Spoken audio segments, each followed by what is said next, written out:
Hello, my name is Jason Thomas, and today I'm going to be reading from Thich Nhat Hanh's The Miracle of Mindfulness, Chapter 5. Chapter 5, One is all is one, the five aggregates. Let me devote a few lines here to talk about the methods you might use in order to arrive at liberation from narrow views and to obtain fearlessness and great compassion. There are the contemplations of interdependence, impermanency, and compassion. While you sit in meditation, after having taken a hold of your mind, you can direct your concentration to contemplate on the interdependent nature of certain objects. This meditation is not a discursive reflection on a philosophy of interdependence. It is a penetration of mind into mind itself, using one's concentrative power to reveal the nature of the object being contemplated. Recall a simple and ancient truth. The subject of knowledge cannot exist independently from the object of knowledge. To see is to see something. To hear is to hear something. Interesting. To be angry is to be angry over something. Hope is hope for something. Thinking is thinking about something. When the object of knowledge, the something, is not present, there cannot be the subject of knowledge. The practitioner meditates on mind, and by doing so is able to see the interdependence of the subject of knowledge and the object of knowledge. When we practice mindfulness of breath, then the knowledge of breath is mind. When we practice mindfulness of the body, then the knowledge of the body is mind. When we practice mindfulness of objects outside ourselves, then the knowledge of these objects is also mind. Therefore, the contemplation of the nature of interdependence of all object is also the contemplation of the mind. Every object of the mind is itself mind. In Buddhism, we call objects of the mind the dharmas. Dharmas are usually grouped into 5 categories: bodily and physical forms, feelings, perceptions, mental functionings, consciousness. These 5 categories are called the 5 aggregates. The 5th category, consciousness, however, contains all the other categories and is the basis of their existence. Contemplation on interdependence is a deep looking into all dharmas in order to pierce through to their real nature, in order to see them as a part of the great body of reality, and in order to see that the great body of reality is indivisible. It cannot be cut into pieces with separate existence of their own. The first object of contemplation is our own person, the assembly of the 5 aggregates in ourself. You contemplate right here and now on the 5 aggregates which make up yourself. You are conscious of the presence of bodily form, feeling perceptions, mental functions, and consciousness. You observe these objects until you see that each of them has intimate connection with the world outside yourself. If the world did not exist, then the assembly of the 5 aggregates could not exist either. Consider the example of a table. The table's existence is possible due to the existence of things which we might call the non-table world. The forest where the wood grew and was cut, the carpenter, the iron ore which became the nails and screw, and countless other things which have relation to the table, the parents and ancestors of the carpenter, the sun and rain which made it possible for the trees to grow. If you grasp the table's reality, then you see that in the table itself are present all those things which we normally think of as non-table world. If you took away any of those non-table elements and returned them to their sources, the nails back to the iron ore, the wood to the forest, the carpenter to his parents, the table would no longer exist. A person who looks at the table can see the universe as a person who can see the way. You meditate on the assembly of the 5 aggregates in yourself in the same manner.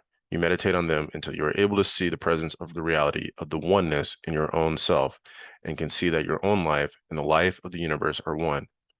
If the 5 aggregates return to their sources, the self no longer exists. Each second, the world nourishes the 5 aggregates. The self is no different from the assembly of the 5 aggregates themselves. The assembly of the 5 aggregates plays as well a crucial role in formation, creation, and destruction of all things in the universe. Liberation from suffering. People normally cut reality into compartments and so are unable to see the interdependence of all phenomena. To see one and all in one is to break through the great barrier which narrows one's perception of reality, a barrier which Buddhism calls the attachment to the false view of self. Attachment to the false view of self means the belief in the presence of unchanging entities which exist on their own. To break through this false view is to be liberated from every sort of fear, pain, and anxiety. When the Bodhisattva Quan Da Am, who has been such a source of inspiration of peace workers in Vietnam, saw into the reality of five aggregates giving rise to emptiness of selves, she was liberated from every suffering, pain, doubt, and anger. The same would apply to everyone. If we contemplate the five aggregates in a stubborn and diligent way, we too will be liberated from suffering, fear, and dread. We have to strip away all the barriers in order to live as a part of the universal life. A person isn't some private entity traveling unaffected through time and space as if sealed off from the rest of the world by a thick shell. Living for 100 or even 100,000 lives sealed off like that not only isn't living, but it isn't possible. In our lives are present a multitude of phenomena, just as we ourselves are present in many different phenomena. We are life, and life is limitless. Perhaps one can say that we are only alive when we live the life of the world, and so live the sufferings and joys of others. The suffering of others is our own suffering, and the happiness of others is our own happiness. If our lives have no limits, the assembly of the five aggregates, which makes up our self, also has no limits. The impermanent character of the universe, the successes and failures of life can no longer manipulate us. Having seen the reality of interdependence and entered deeply into its reality, nothing can oppress you any longer. You are liberated. Sit in the lotus position, observe your breath, and ask one who has died for others. Meditation on interdependence is to be practiced constantly, not only while sitting, but as an integral part of our involvement in all ordinary tasks. We must learn to see that the person in front of us is ourself, and that we are that person. We must be able to see the process of inner origination and the interdependence of all events, both those which are happening and those which will happen. A ride on the waves of birth and death. I cannot leave out the problem of life and death. Many young people and others have come out to serve others and to labor for peace through their love for all who are suffering. They are always mindful of the fact that the most important question is the question of life and death, but often not realizing that life and death are but two faces of one reality. Once we realize that, we will have the courage to encounter both of them. When I was only 19 years old, I was assigned by an older monk to meditate on the image of a corpse in a cemetery. But I found it very hard to take and resisted the meditation.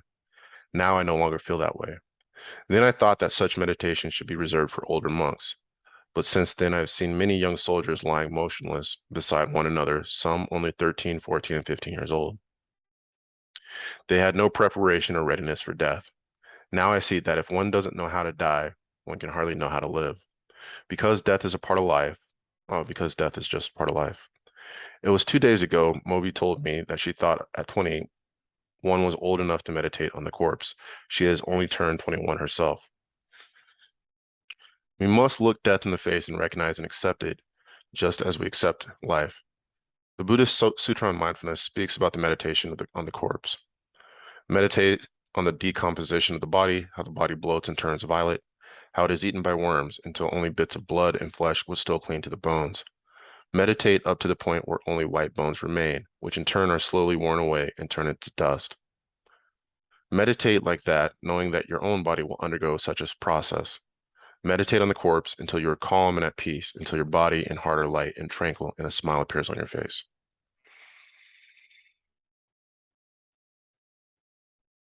Thus, by overcoming the revulsion of fear, life will be seen as infinitely precious, every second of it worth living. And it is not just our own life that are recognized as precious, but the lives of every other person, every other person, every other being, every other reality. We can no longer be deluded by the notion that the destruction of others' lives is necessary for our own survival. We see that life and death are but two faces of life, and that without both, life is not possible, just as two sides of a coin are needed for the coin to exist. Only now is it possible to rise above birth and death, and to know how to live and how to die. The sutra says that the bodhisattvas who have been or who have seen into the reality of interdependence have broken through all narrow views and have been able to enter birth and death as a person takes a ride in a small boat without being submerged or drowned by the waves of birth and death. Some people have said that if you look at reality with the eyes of the Buddhist, you become pessimistic. But to think in terms of either pessimism or optimism oversimplifies the truth. The problem is to see reality as it is. A pessimistic attitude can never create the calm and serene smile which blossoms on the lips of the bodhisattvas and all others who obtain the way. That's some heavy reading. I'm reading this during 2022, and I think what strikes me is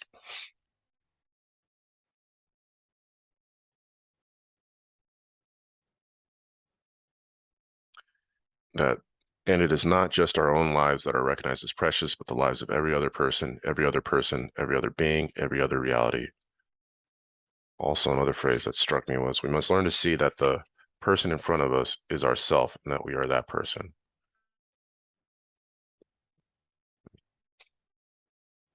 I live in the United States during a very politically divisive point in our history, or history of our empire, or maybe society. So to read something like that's kind of counterintuitive to how we tend to live here in America, for sure.